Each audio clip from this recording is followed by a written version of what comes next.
अगर भाग रहा है, मैंने तेरे शूज में पत्थर रख दिए, right? Will you be able to run fast? No. What will happen?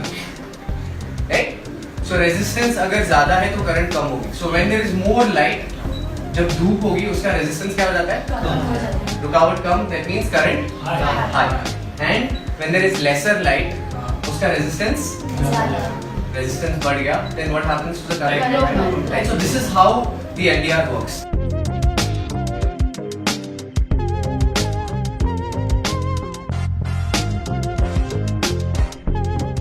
That's Shoaib Dar, the 27-year-old founder and director of the Pi Jam Foundation. Based out of Pune, Pi Jam Foundation is a non-profit organization aimed at addressing concerns in the Indian education system with regards to the use of technology in education. Pi Jam because Pi from the mathematical Pi, and also the computer, the processor we use is called the Raspberry Pi. Jam because this whole idea of coming together and creating and collaborating. Raspberry Pi is a series of small single-board computers developed in the United Kingdom by the Raspberry Pi Foundation to promote the teaching of basic computer science in schools. अगर मैंने मनीष को बोला जाओ नीचे से वड़ा पाव लेकर आओ, उसको पता है कहाँ मिलता है वड़ा पाव, कैसा दिखता है. मैंने अगर कंप्यूटर को बोला ना, उसको तो पहले ये पता ही है वड़ा पाव क्या होता है, कैसा दिखता है, कहाँ जाना है, वो कंफ्यूज हो जाएगा. तो मुझे क्लियरली बताना है कि मैं क्या क्या यूज कर रहा हूँ, उसको मैंने कहाँ जोड़ा है और मुझे उसको कैसे यूज करना है. The focus is on building problem solving and design thinking skills in students, which is kind of lacking at a school level currently. During his fellowship days at Teach for India, Shoaib decided to do a pilot project, teaching 60 students from class 8 and 9 by using just 8 Raspberry Pis. The project received crowdfunding amounting to 36,000 rupees. The response received by the end of the project was tremendously positive, which led Shoaib and his team members to take a further leap.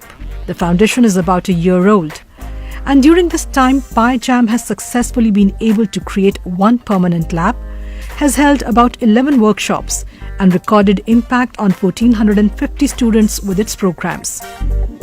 The whole idea is how to infuse a sense of problem solving using technology. And when I say technology, it includes a little bit of electronics, a little bit of programming, physical computing, that you've seen the sensors and all. So the whole idea is to transfer this idea to a guy. Realize a lot of computing curriculums actually make the coding aspect more difficult. So in order to use more complex devices, they need to learn a lot more lines of code or a lot more technical stuff than we feel is not necessary for that child. So we try and make even the most complex devices very easy to use. वो traffic police रहता है उधर ये करने के लिए signal को control करने के लिए, पर हम इसको घर पे से कंट्रोल कर सकते हैं. अगर इधर रेड लाइट है तब अगर इसमें से कोई जाएगा तो बचने लगेगा. India may be the third largest country in terms of total internet users, but when it comes to its schools, basic infrastructure is utterly lacking. One, the access is really low. Most of the schools do not have access to computer labs, and even the ones that do, they either don't have teachers, or the focus is just on these, I guess, these spreadsheets or word processors or paint, and they generally don't measure how these tools add to a student's learning.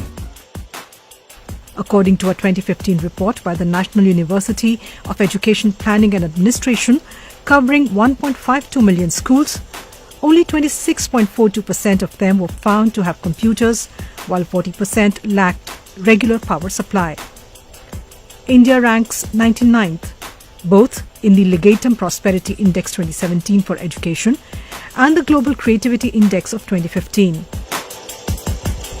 We say our kids these days are like the next generation is very tech savvy, but they're tech savvy to the point of they know how to use an app, or they'll go to Google, they download the latest app, they know how to use different streaming services, but they still don't know what is behind the hood. So when they're faced with even the simplest of problems, like sometimes I realize kids these days sort of panic even more because they're afraid, in a way they're afraid to use the technology. They're comfortable with like expanding and using multiple things at once, but they still don't understand the basics that are happening behind the hood.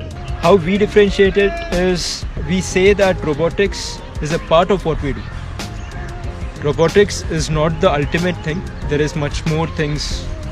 Like if you learn what we are teaching you, like if you go through a curriculum, the end result is you can do much more than robotics. You can go to automation, you can go to AI, you can think about the problems yourself, you can come up with solutions on your own.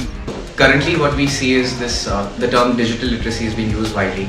We feel that's just a subset of what technology is about. It's basically telling people that computers are more than just words or spreadsheets, and they're actually tools to solve problems. And if you teach kids about computers in a way that they're problem solving tools, they feel very empowered.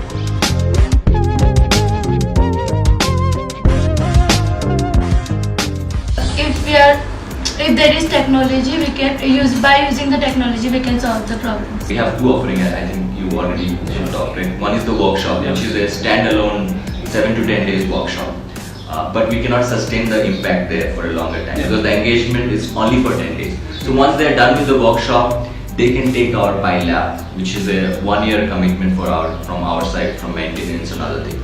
There what we do is we go into the school, we either set up a new lab or we transform the existing lab with our equipments, and we train the computer teacher who already have an understanding of computer, but he or she may not have those additional skill sets.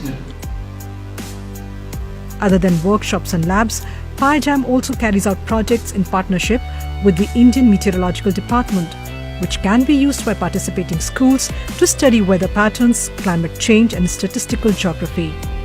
This year, Shoaib Dar was awarded Best Innovation of the Year for Education by the NASSCOM Social Innovation Forum. Shoaib is a very persistent kind of a guy. So he is also a rebel in the sense that if you tell him this cannot be done, he'll actually go behind it.